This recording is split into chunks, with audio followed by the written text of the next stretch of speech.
Assalamualaikum warahmatullahi wabarakatuh. Kembali lagi dengan saya Karinisa NPM 210400025. Baik, kita membahas materi apa hari ini, yaitu pembahasan bencana alam.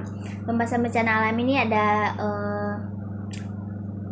beberapa. Yang pertama itu vulkanisme. Di vulkanisme ini kita membahas pengertian dan faktor gempa bumi, jenis gempa bumi, hubungan gempa bumi dengan tsunami dan letusan gunung api. Yang kedua itu banjir, dan yang ketiga tanah longsor.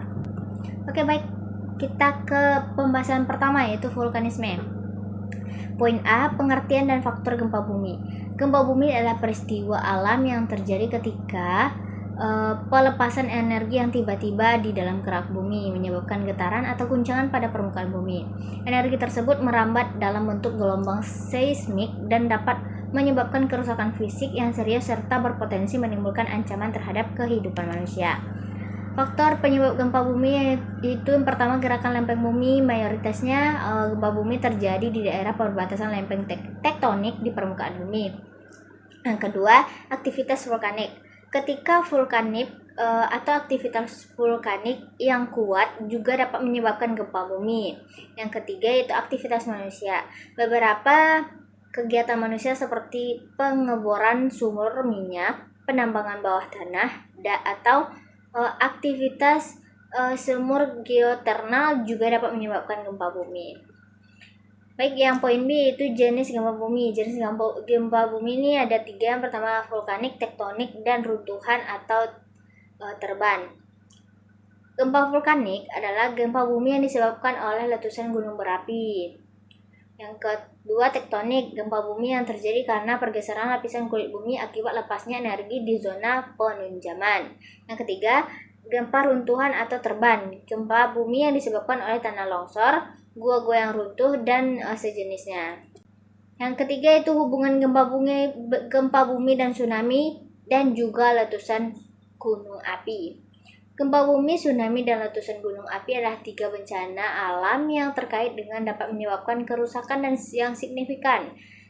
Ada beberapa hubungan di antara ketiga bencana alam ini. Yang pertama itu gempa bumi dan tsunami. Gempa bumi dapat menyebabkan tsunami jika terjadi di laut. Gempa bumi yang berkekuatan besar dapat menghasilkan gelombang tsunami yang dapat menyebabkan kerusakan besar di wilayah pesisir. Yang kedua, tsunami dapat juga terjadi karena longsor yang runtuh ke air atau karena air yang bergerak karena longsor di laut.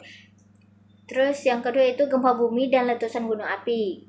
Gempa bumi dapat menyebabkan letusan gunung api jika terjadi di dekat gunung berapi. Yang kedua, letusan gunung api dapat juga menyebabkan gempa bumi terjadi di dekat wilayah yang aktif geologis.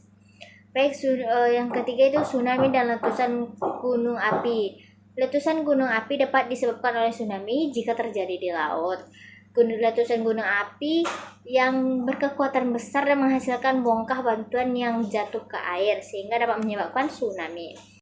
Poin kedua yaitu banjir. Banjir adalah bencana alam yang terjadi ketika air yang berlebihan mengalir ke permukaan tanah. Biasanya disebabkan oleh hujan yang berlebihan, banjir sungai atau longsor. Banjir dapat menyebabkan kerusakan yang signifikan pada infrastruktur rumah dan lingkungan, serta berpotensi menimbulkan ancaman terhadap kehidupan manusia. Dan poin ketiga dan terakhir yaitu tanah longsor.